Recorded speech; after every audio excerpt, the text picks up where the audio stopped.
Hi, I'm Laura Flaquet of Soltar Solutions, and today I am here to talk about the 5 best reasons why business owners should write books. So I'm really excited to be talking about this topic. It's very near and dear to my heart, and I believe that all business owners should really decide to write a book. Now, sometimes they're thinking, now, what would I write a book about? Well, my suggestion is to write about the things that you know. You're a subject matter expert in your field, and maybe nobody even knows about it. You probably know a lot of things about your business and your customer and what they need than mostly everybody else. So it's a good way to think about spreading your knowledge and your information out there. So one of the main reasons to do that, and I'm going to be checking my notes if you don't mind here, is to think about your book as a multi-page business card. When you hand that book out, in the person's mind that's receiving that, they automatically think of you as an expert. So when you want to have expert status, and we all want that, what you do is you can write a book. And there's never, ever been an easier time to write and publish a book than now. Permission-based publishing is dead. We have the reins, we can grab those reins, and we can make it happen. Our message can be taken to the masses, and we're just the people to do that. So we no longer have to convince publishers, agents, everybody and their mother-in-law that we need to get our message out or that we're the person to do it. Now we have the reins. We have control of our message, and there's no reason not to do this. The other thing is the mystique of publishing has disappeared. Everybody understands it. They basically can publish right here in their computer. So the best way to go about doing that is to really think about what it is that the message we want to create and the message we want to get out there, using our knowledge base as kind of a guideline, and then really coming up with the structure of our book, figuring out exactly who our audience is. I talk about this in a lot of the videos, so I'm sure you can find more information on this anywhere. And anywhere that I know I've talked about it, and I know other people have as well. But let's get back to the main topic, which is reasons why to write a book for business owners. Another thing is, it's another income stream. Now, as we all know, you don't make $1 million on your book unless you're like Stephen King or, unless you're some famous author and you hit that big, and then they make millions and millions and millions. But for most of us, we're not going to really get a revenue stream from our book. But what we will get is we will get additional speaking engagements. We will get additional clients. We will get, we'll bring in more people. More people will know of us, and it'll be easier to close some of those sales. So when we look at it, that's how we bring our revenue stream in through our book. So the amount of time that it takes to actually write and publish a book, we think, wow, that's a lot of time. It's going to take me forever. But not when we think about how that book takes on a life of its own, how we hand it out as a business card, how we're able to get better speaking engagements and more speaking engagements, and get a higher rate for the speaking engagements that we do get. So it's very important that we think about how we're marketing ourselves, and having a book is a really great way to market ourselves. So this way, and also we can get additional media, because the media loves to interview authors. So this way we're able to tap into the masses with our message and our book. Another thing is, as I said, we're able to market our company and ourselves, become subject matter experts. When you have a book, it increases your credibility. So right there, you become the credible source for your message. And it's a good idea for us to really look at how that's done. And also the other thing is, when we look at our book, we really can take the time to make our message very succinct, very easy to understand, very manageable, very usable. So it's a good idea when we think about creating our message and sending our message out there in a way that people can understand and they can take advantage of. And we can position ourselves as very powerful, knowledgeable, leading authorities in our field, and all that through our book. So it's very important that we take into consideration the time that we spend to write that book comes back to us over and over. And yes, we have to market our book, but when we're marketing our book, we're marketing our business, we're marketing our speaking, we're marketing our products, we're marketing our services, we're marketing all that comprehensively. So it's not like, oh, I'm just marketing the book and I'm not marketing anything else. No, it doesn't work like that. You're marketing everything together. Another thing is your book is a great sales tool. So when we take into consideration the amount of sales that you can get meeting one-on-one or maybe, as a group, and the amount of sales you can get when you have a book and you can hand that book out to other people to share around. One of the things that Dan Kennedy does, the millionaire maker, is he actually writes his market into the book. When we write our market into the book, then we have other people out there promoting our book, and actually they could even be pre-selling for us. So that's another great thing to do, is to consider how we can take our message and have other people do some of the legwork on that. So when we write our client or our somebody that we do business with, maybe somebody that we co-branding with or co-marketing, then we're also getting them to send that message out. Very, very important. It's the more people that are out there marketing your book, the better. Dan Kennedy will, in every chapter, include somebody that he's doing business with. He has amazing ways to go about marketing and reaching into other databases. So you might want to check out one of his books or all of his books. He has many, many books out there. And he's fabulous. He's a great marketer. So I would absolutely recommend. I should have had one of his books here to whip around. I'll have that next time. But so as a sales tool, it's really good. The other thing is, when we look at expert status or credibility, there are people that have written books that we never would have heard of if they didn't write the book. So one of the books that comes to mind is a book that I absolutely love. This book was a life-changing book for me, The 4-Hour Workweek by Timothy Ferriss. And Timothy Ferriss actually went through a very systematic way of writing and publishing this book. He's really a brilliant mind. He had done many, many things. He was a business owner. He was a slave to his business, like most of us are. And he decided that he was going to change what he was doing. And he changed it in such a way that he was able to create the 4-Hour Workweek, which wasn't his original title. He actually used Google AdWords to select the title. So this was actually the winning title. But anyway, this is a great book. I highly recommend it. This is somebody we never would have heard of if he didn't put this book out. And now he has many books out there. I highly recommend it.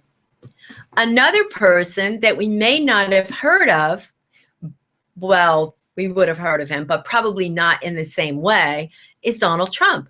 Now, Donald Trump is a real estate investor. Yes, he's vocal and he's got a lot of things going on, but Trump University, I mean, it is brilliant. And he has so many different books. This book was written by, and I love this book actually, this book was written by,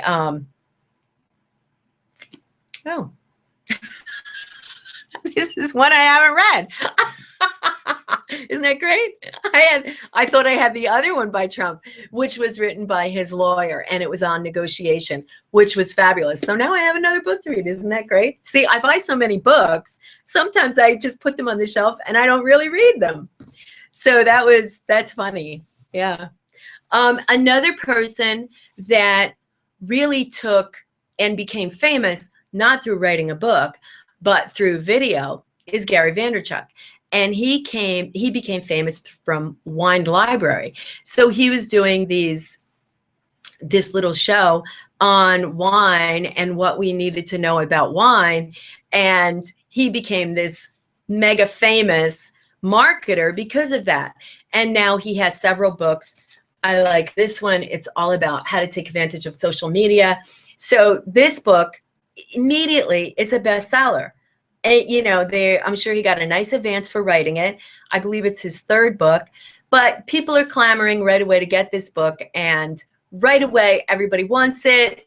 They're reading it.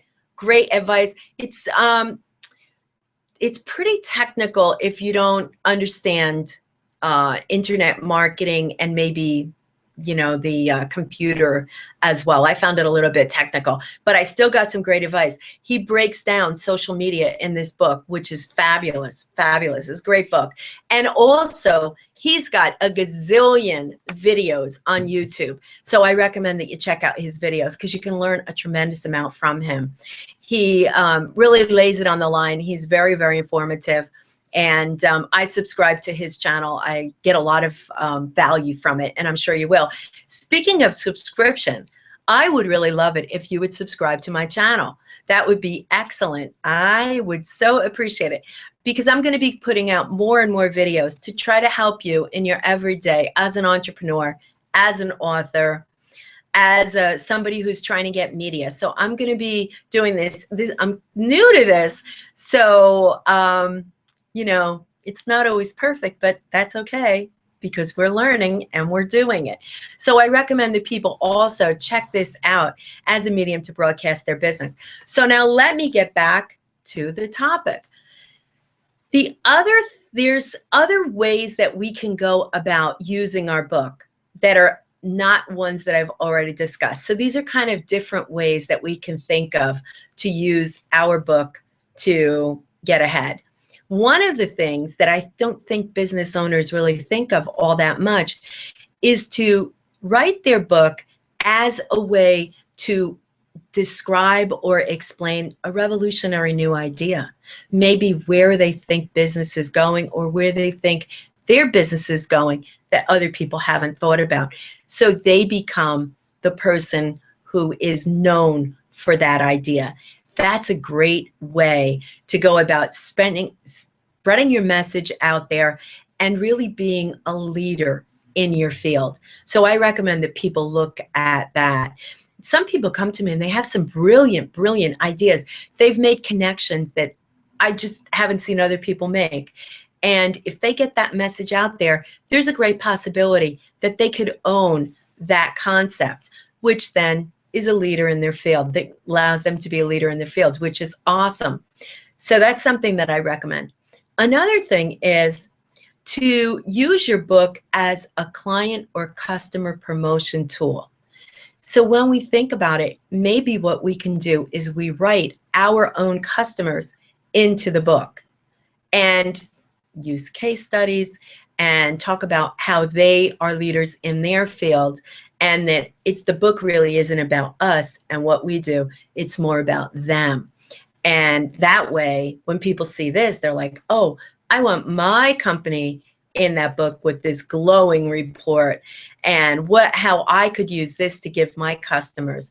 So that's another great idea and another great way to go about putting your message out there and also bringing more clients into you, giving them something that they want. So you do the work, you do the promotion, and you pull more clients into you as your clients then pull more clients in.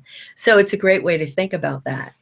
Another thing is to give your clients a leg up against the competition. So it positions them as leaders in their field. So their customers are more apt to want to do business with them. So it's another good thing to think about.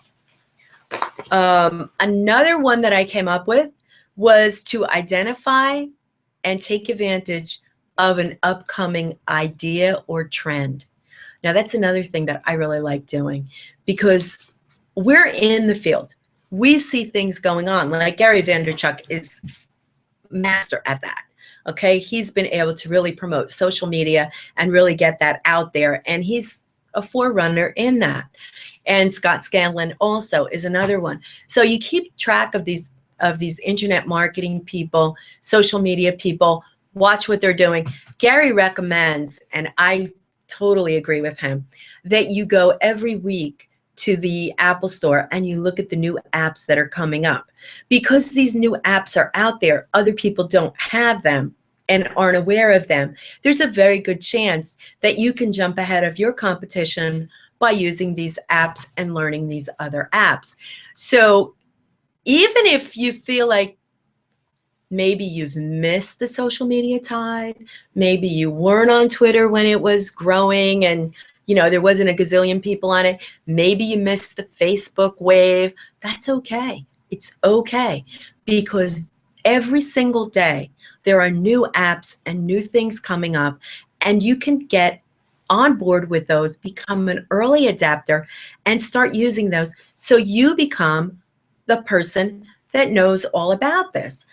It's a great way to go about moving your business forward, and not only that, just increasing your scope, your brand, becoming more recognized and out there. As people start adapting this, then you are already there. You already have your name well known in those arenas. So that's something that I recommend for my clients, and I'm doing that all the time. I wish I was on Facebook 4 years ago when it was growing. Now it's kind of winding down. Facebook has gone from being a big tool to me to just being a toy. So and I don't have a lot of time to be playing with toys. I'm a business owner, an entrepreneur, moving myself and my clients forward. I don't have time to play. So I'm always looking for the new thing, that thing that other people haven't heard about or may not be aware of, that can help me take my clients to the next level, take my business to the next level. So be aware of what's going on. And that's what Gary recommends. And he's on it. I mean, he's on Vine, and that's another thing. That's another frontier that we've got to look at, is shorter and shorter videos and how we're going to use those to market our business. I have some ideas on that. So it's a good idea to get out there and start looking. Instagram, Pinterest, all these things are still available to us as business owners. So we can still take advantage of them in a way that's free. It's free. It doesn't cost anything.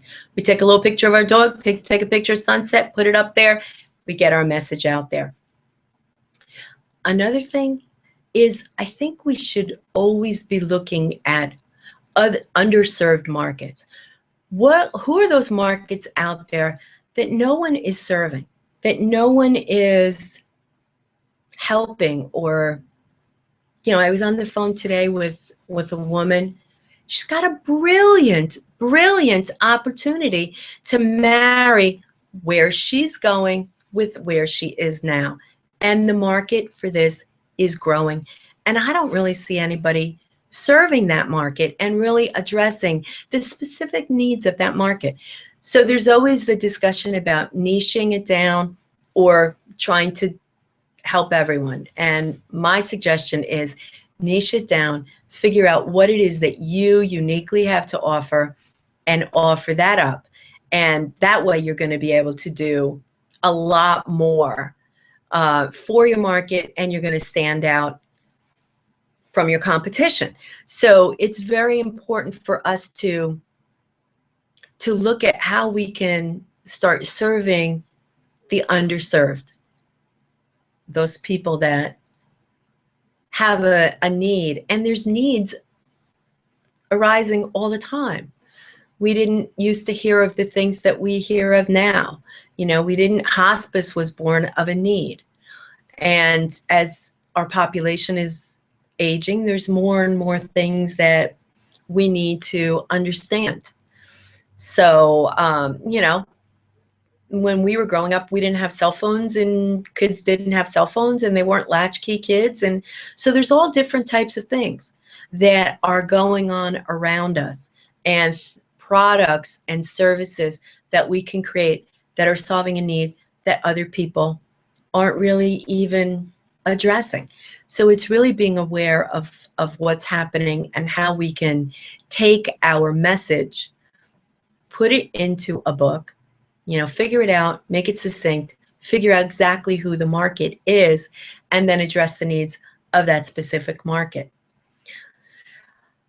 So that is what I have to talk about today. I hope that this has been able to help you to think about your book maybe in a new way, think about your business in a new way, and constantly be looking at opportunities that may be right in front of us, but we're not seeing. So often when we're more open to opportunities, they arise or we become more aware of them. You know, it's really about just accepting. It was funny because one of my clients called me today and she came up with a new idea for another service that she can offer. And she said, you know, it's really interesting. The more I meditate, now I know, you probably think, okay, she's going a little crazy here. The more I meditate, the more I get creative ideas. The more I get creative ideas, the more open I am to other ideas. So she's talking about how she's channeling with new ideas, and they're just coming to her kind of real time, and she's putting them in play. So the quicker we can put our ideas in play, believe in our ideas, believe in ourselves. Like, that's one thing about Donald Trump. He believes in himself no matter what. Bankrupt, millionaire, multimillionaire, billionaire, doesn't matter. Doesn't matter. He believes in himself. He is right or wrong. You know, he's out there and he's doing it. He's doing it. Not a day go. I have a story about him that's really amazing. He talks about luck. And he says he was invited to this event on a Thursday night at the Waldorf Astoria with all different bankers. And he said the last thing in the world he wanted to do was to spend an evening in a room where he owed most of the people in the room money, and lots of money that he could not afford to pay. He said, but he went anyway. He got his tux on and away he went. And he's sitting at the table with 3 other guys, one of which he owes a lot of money.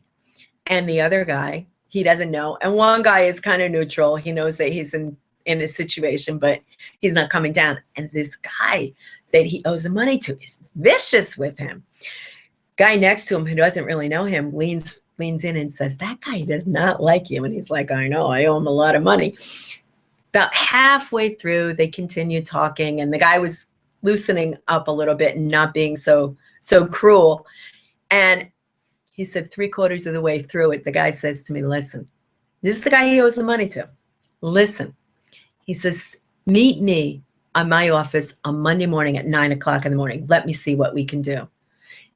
And Trump said, when you owe them money and they tell you to come to their office, you show up. He goes, I went to the office and the guy gave me enough money, loaned me enough money to get me back on board. And he goes, and I was able to repay all the money to him. He said, luck is an interesting thing. If I would have done what I wanted to do was to stay home and watch TV on that Thursday night, he goes, I would not have been so lucky as to get on board with this guy on Monday morning. But he said, I followed my instincts. I faced up to the fact. I went there even though I was in a room with a bunch of sharks. I still did it. And you know what? My luck hit. So there it is. I want you to, I hope you enjoy this. Share it, comment. I want to hear your comments. If you have negative critique, please let me know. I would love to hear that too. And also check out Business on the Beach, Saltar's businessonthebeach.com. Sign up for my I have a book. I have a book up there. Yeah, free gift. It's great. I have a book on branding. It is called Ready, Set, Launch. It's how to build a brand with buoyancy. It's there on the Saltar's Business on the Beach website. You go right to the homepage, sign up. There it is, free for you. And also connect with me in LinkedIn. And I love to hear your comments. Thank you so much for joining us today. And I hope that I was able to help you and also convince you that it's time to write a book. Take care. Bye-bye now.